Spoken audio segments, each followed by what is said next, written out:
Guys, bitcoin 1 ಕೋಟಿ ರೂಪಾಯಿ reach ಆಗಕ್ಕೆ ಕಾರಣ ಏನಂತ ಗೊತ್ತಾ? ಗೊತ್ತಿಲ್ಲ ಅಂದ್ರೆ ಈ ವಿಡಿಯೋನ ಕಂಪ್ಲೀಟ್ ಆಗಿ ನೋಡಿ.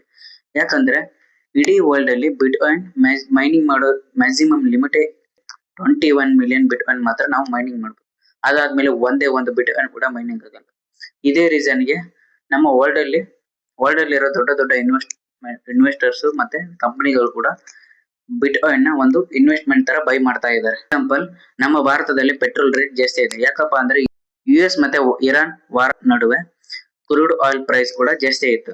ಅದೇ ರೀಸನ್ಗೆ ನಮ್ಮ ಭಾರತದಲ್ಲಿ ಪೆಟ್ರೋಲ್ ಮತ್ತೆ ಡೀಸೆಲ್ ರೇಟ್ ಕೂಡ ಜಾಸ್ತಿ ಇದೆ. ಅಂದ್ರೆ supply and demand. Demand create ಆಗೋದೇ ಸಪ್ಲೈ ಮೇಲೆ. ಸಪ್ಲೈ ಜಾಸ್ತಿ ಇದ್ದಾಗ ಪ್ರೈಸ್ ಆಟೋಮೆಟಿಕ್ ಆಗಿ ಕಡಿಮೆ ಆಗುತ್ತೆ. ಸಪ್ಲೈ ಕಡಿಮೆ ಇದ್ದಾಗ ಪ್ರೈಸ್ ಜಾಸ್ತಿ ಆಗುತ್ತೆ.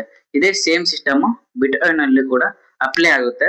ಅದಕ್ಕೋಸ್ಕರ ಅದೇ ರೀಸನ್ಗೆನೆ ಬಿಟ್ಕಾಯಿನ್ ಪ್ರೈಸ್ ದಿನೇ ದಿನ ಜಾಸ್ತಿ ಆಗ್ತಾ ಇದೆ. ಬರೋ ದಿನಗಳಲ್ಲಿ ಬಿಟ್ಕಾಯಿನ್ ಪ್ರೈಸ್ 2 ಕೋಟಿನೂ ರೀಚ್ ಆಗಬಹುದು. This video only for information, not on investment. Okay, ಈ ವಿಡಿಯೋ ನಿಮ್ಗೆ ಇಷ್ಟ ಆಗಿದ್ರೆ ಈ ಪೇಜ್ ಅನ್ನ ಫಾಲೋ ಮಾಡ್ಕೊಳ್ಳಿ.